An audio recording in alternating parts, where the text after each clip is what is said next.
Hey everyone, it's Daniel DiPiazza, and I'm here every single day in 2026, vlogging my life, my business as I build my startup, New Wave Press. And I'm just talking about the things that come up to me and things that are interesting, things that might be helpful for you, sharing my experience. If you want more information like this, like and subscribe. Okay, so look, we're raising money at New Wave Press. You'll be the first to know about it, guys. Thank you, YouTube. You've now reached my official favorite channel award. I'm not on Instagram anymore. I'm not posting on Facebook. I'm not on LinkedIn. I'm just here with you on YouTube. This is all I care about. And because I care most about you and because you're the most special to me, YouTube, uh, I want you to know this first. We're raising money. Now, this is the first time I've ever raised seven figures before, but not only have I raised money before, but I've also just done a lot of selling, a lot of pitching myself, a lot of experience, not just in selling the business to investors, but also selling a company to potential employees or selling a vision to partners. So you're always selling. And as I was working on this pitch today, I was thinking, what are the things that absolutely must go in here? And what are the things that I could share that have been useful for me over the years as I've learned to sell myself and my services and my companies better? So let's chat about it. So I'm only going to give you a few things today. We can talk more about this stuff later. But the first thing I want to say is that you aren't pitching, you're selling. Or you're not pitching, you're telling a story. So I would say pitch. No, you want to story tell. Well, story tell is not one word, it's actually two words. But maybe let's just say story. So, what's the difference between a pitch and a story?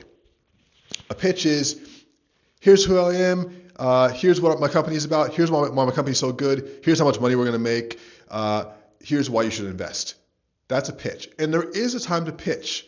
But when you are trying to engage a potential customer, whether they're an investor who's going to invest money, or a customer who you want to buy from you, or a partner who you want to work with you, or an employee who you want to work for you, when you are trying to, I'm going to kill this cup. When you are trying to engage with these people for the first time, you just want them to be emotionally invested. You just want them to be interested enough to listen to what you have to say. And that is where storytelling becomes so effective. So for instance, if I was selling New Wave Press, I could tell you about the fact that there's a $150 billion traditional publishing industry that's being crushed by companies like Amazon. Really, Amazon's the big daddy, who owns all of their data, who owns 95% of their data, and who, essentially is strangling this billion-dollar industry into submission. And that the main thing that's stopping these traditional publishers from really expanding their businesses is having ownership of the customer data. And I could go into all these numbers, I could talk about all that stuff, and it is interesting. But what would be more interesting is if I told you a story. So what is the difference between a pitch and a story? Okay, this is the way I see it, and maybe you can look it up online and you can tell me if my definition is correct. This is just how I see it. When I think about a pitch, I think about just saying, hey, this is what my business is doing. This is how much money it's making. This is how much we want to make next year. This is why you should invest. And these are all very, it's very matter of fact and it's very to the point. And there is obviously a place for that. You want cold hard numbers to be part of your presentation. You want to have that. That information. But really, you need to tell a story before anything else. You need to paint the picture. So what is the story behind, let's say if I was selling New Wave Press and I had to tell a story behind what I've seen and why we're doing this company, I'd say, did you know that there's a $150 billion industry that's being strangled right now? And the reason why they're being strangled is because they don't even know who their own customers are. That's interesting, isn't it? Yeah, it's funny because, there are over 200 million people who buy a book every single year, but 95% of those customers, those readers, buy them through third-party channels, especially Amazon, which is the biggest one. And because 95% of people buy books through Amazon, or Amazon owns 95% of the data, or third-party, I'm spitballing, but third-party retailers like Amazon own 95% of the data, that means that the publishers who produce these books and the authors who write them have no idea who their actual readers are. And that's a big problem for their business. In fact, it's a problem that's costing them roughly $57 billion every single year in customer lifetime value, just because they don't know who their own customers are. And this is because the book publishing industry is a 20th century industry living in the age of AI. They haven't been updated. And so I can go on, I can paint this picture, I can talk about, now I can move into the story. But you see how I'm not just pitching how good New Wave Press is and how awesome we are and what we're doing. I'm painting a story about an industry and how there's a problem with the industry and how there needs to be a solution. And then I would go into the pitch about New Wave. So anyway, you don't want to just pitch right away. You want to tell a story. Okay, that's the first piece. Second piece, I would say get to the point.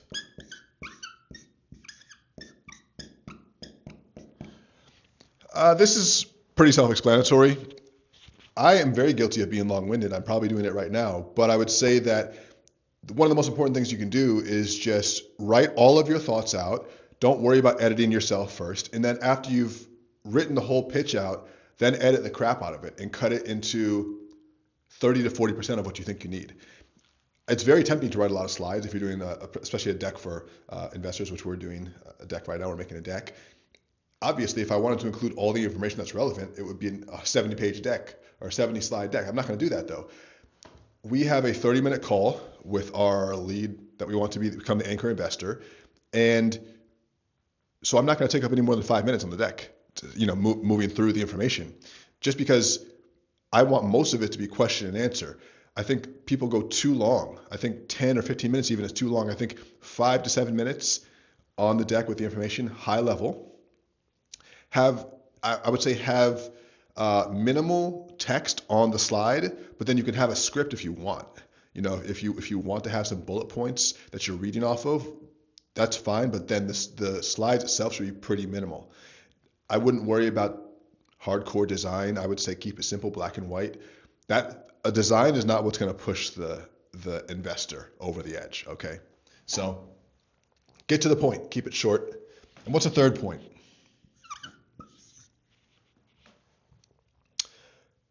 Here's a good point. I'll leave it at 3 today. I would say know your, and I would say customer. So I'm saying know your customer because there's different types of customers. I've been talking about investors, but there's investors, there's partners, like I was saying, there's actual clients and customers, there's vendors, there's employees who are customers. You're selling a job to them essentially.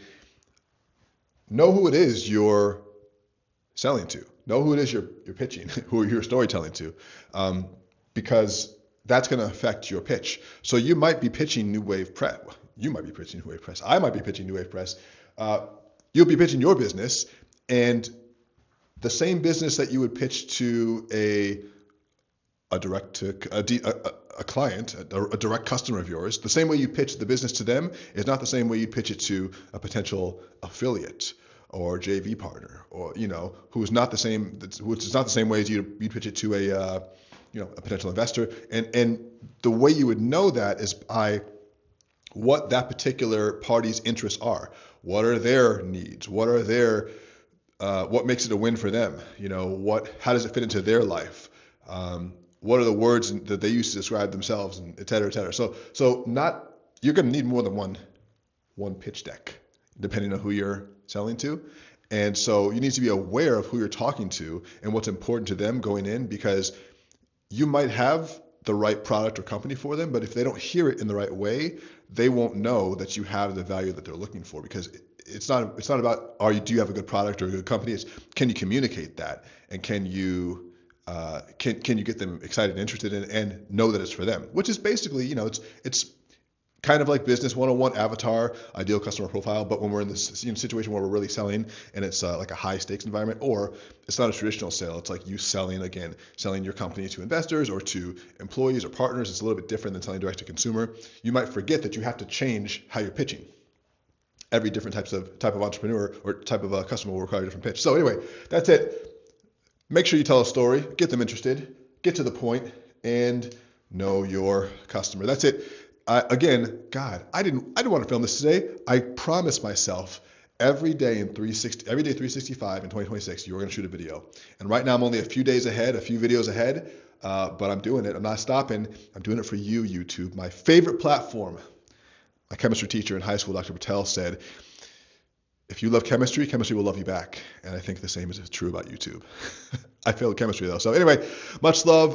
Like and subscribe if you enjoyed this. Leave a comment below for what else you want me to talk about next. I will be coming out with some more different types of content that's like really, really well scripted for educational stuff. What you'll see now is if you look at my banner, I've rebranded myself as the authority architect, because really what I talk about when I'm talking about New Wave Press, what I talk about when I'm talking about business, and a lot of my talks a lot of my ideas around building a platform have to do with you building authority. And I know it's been something that I've been good at, honestly, in my life. That's allowed me to have a lot of different opportunities because I've built up my platform and built a certain authority in my space. So I'll be talking about that in a more structured way, sharing my insights, sharing my wins and my losses over the years. And then on this actual section of the channel, it'll just be 2026 vlogs. And so we'll keep it going. So I'll start that in the next month or so. Probably in February, I'll start dropping those more structured videos. I might get 2 cameras. I might look sexy. We'll see how it looks. We'll see how it feels. That's it. I have been writing all day. I'm tired of talking. Peace.